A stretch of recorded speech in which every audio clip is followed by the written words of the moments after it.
Hi everyone, welcome to Cache Walks. Today we're going to the Tower of London and we'll get some caches nearby. So come and have a look at the interesting places we go to and see how we get on. We took the underground to Tower Hill Station, but before going into the tower, we went to complete a virtual geocache. It took us to an historic and interesting gate. You had to find a name and date and have your photo taken without giving any clues away.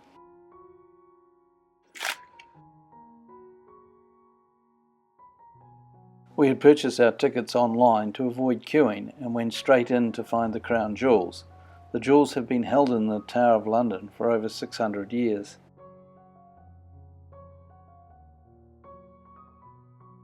We passed the White Tower built by William the Conqueror beginning sometime around 1075, an iconic fortress, royal palace and infamous prison. It is said that the kingdom and the Tower of London will fall if the 6 resident ravens ever leave the fortress. To encourage them to stay, they are fed on a special diet of mice, chicks, rats and assorted raw meats. As a special treat, they are given biscuits soaked in blood. It was around lunchtime, so the line to see the crown jewels was not too long, but the surprise comes when you enter the jewel house, only to find another long line. It was worth the wait, as the jewels are spectacular.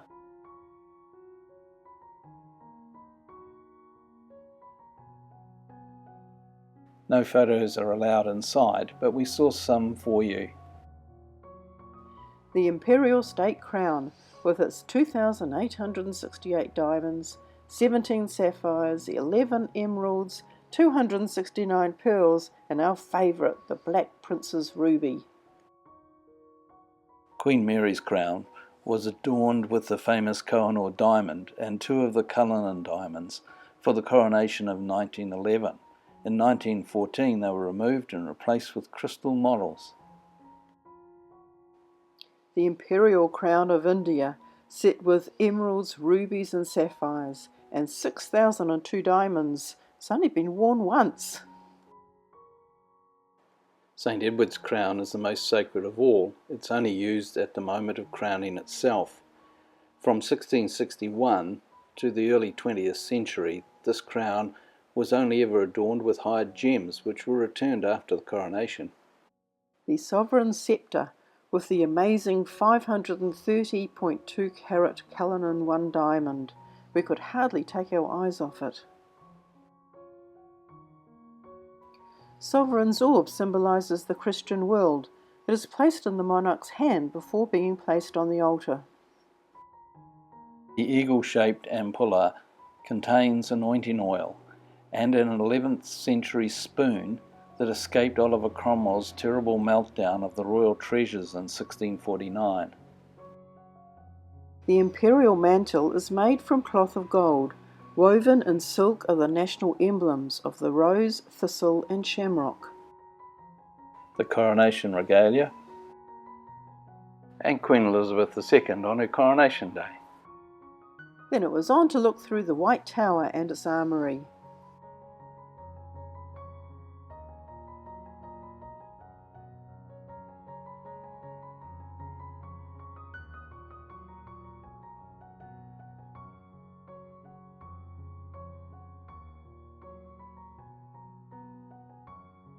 Here you can see the magnificent tournament armour of King Henry VIII.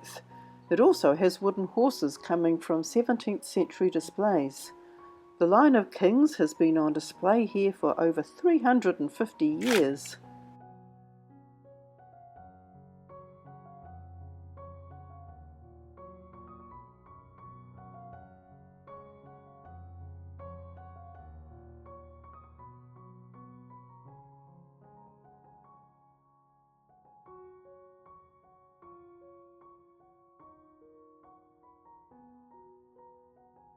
The Lumley Horseman is the oldest known English equestrian statue. It was commissioned in the 1580s.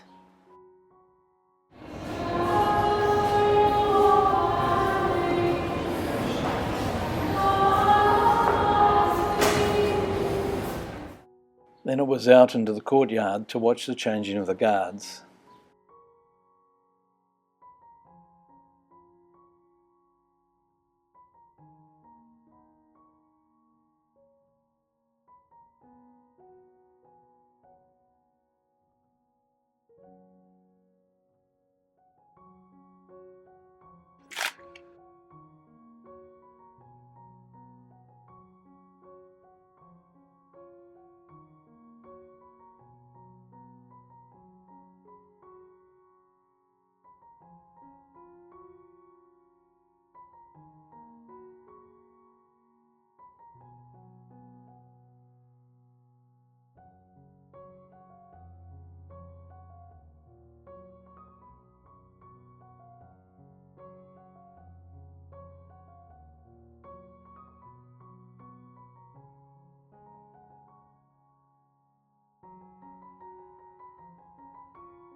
We crossed Tower Green to see the memorial at the site of the 10 executions that took place here. There is a glass sculpted pillow at its centre. The upper glass circle bears the engraved names of the 10. Anne Boleyn was executed by a clean stroke of an expert swordsman shipped in from France especially for the occasion. Then it was on out of the Tower of London to find a traditional geocache nearby.